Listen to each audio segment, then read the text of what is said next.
I want to talk to the people carrying something they can't always name. Not necessarily one big event. Sometimes it's an accumulation. But you know the signs, the hypervigilance, getting triggered by things that shouldn't be a big deal, and knowing in the moment that your reaction is bigger than the situation. The numbness, the nightmares, the relationships that keep falling apart for reasons you can't fully explain. Trauma-related conditions rose more than 7% in the past year. And I want to be careful and honest here. Deep trauma often needs professional support. If that's you, please have it. What I'm offering isn't a replacement. It's a specific tool that works alongside it. And it addresses one exact piece of what makes trauma so exhausting to live with. Here's that piece.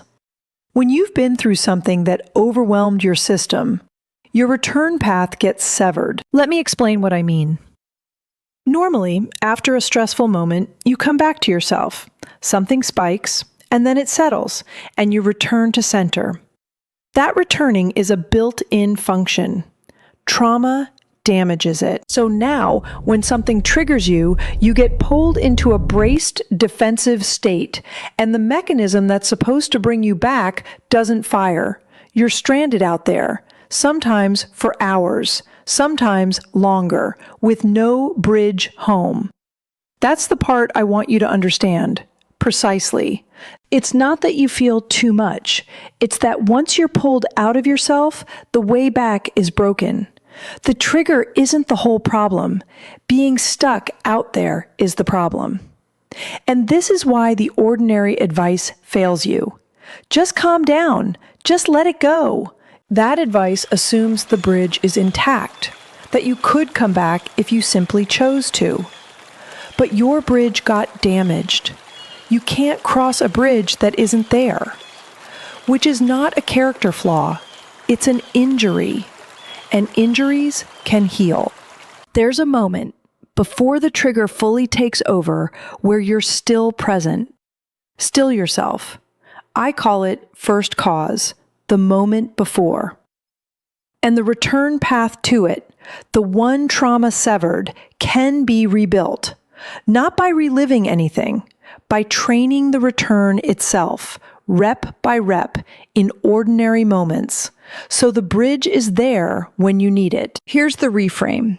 Your reactions were never proof that something's permanently wrong with you. They're proof that your return path got damaged, and a path can be rebuilt. That's not a metaphor. That's the actual work. Let me tell you what rebuilding looks like. The first 2 weeks, you're not trying to stop the triggers. You're practicing the return in calm moments first. 60 seconds of intentional return. Building the muscle while nothing's on fire. And one time, when something small triggers you, you catch it a little faster than you used to. You come back before it owns your whole afternoon. You notice it before anyone else does. By 30 days, you can name 3 moments where you were triggered and returned faster than the old pattern. You can see it in data, measurable movement across 5 dimensions of your inner life. Based on research, when you've lived with trauma, you often can't trust your own sense of whether you're getting better. The data shows you the arc. By 90 days, the return is faster than the reaction. You get triggered and you're back to yourself before the damage is done. That's everything. Not never getting triggered, returning before it costs you.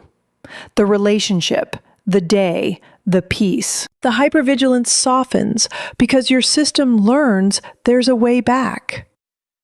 The relationships stop shattering on the reactions because you catch yourself before they run. You become steadier.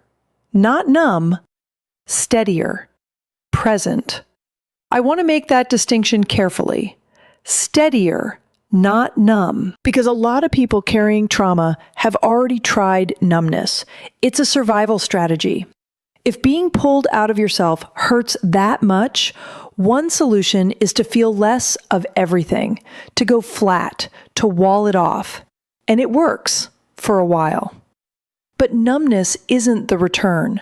Numbness is just a different way of not being home. You've traded being stranded in the reaction for being absent from all of it. The self is still gone. You just stop feeling that it's gone. What we're building here is the opposite of numbness. It's the capacity to feel the trigger, feel the spike, feel all of it, and still return. Still come back to center while remaining fully present. That's not walling off. That's coming home. And it's a different life than numbness offers. Numbness protects you by shrinking you. The return lets you stay whole. You get to keep your full range. The capacity for joy lives right next to the capacity for pain, and numbness kills them both. The return protects the pain's neighbor. You come back to a self that can still feel everything and is no longer stranded by it. Every return is a rep, and with trauma, the reps do something profound. They rebuild the bridge that got severed. The path back gets shorter and more reliable, until being triggered stops meaning being stranded. You were never too much. Your way home just got broken, and it can be rebuilt. This is a sensitive subject. If you're carrying real trauma, please make sure you have professional support alongside any practice. To find out exactly where you stand right now, take the free assessment at consciousnesstrack.app/quiz. 5 minutes, no email required, completely free. It maps exactly where you are across 5 dimensions of your inner life. I'm Candace. I'll see you in the next one.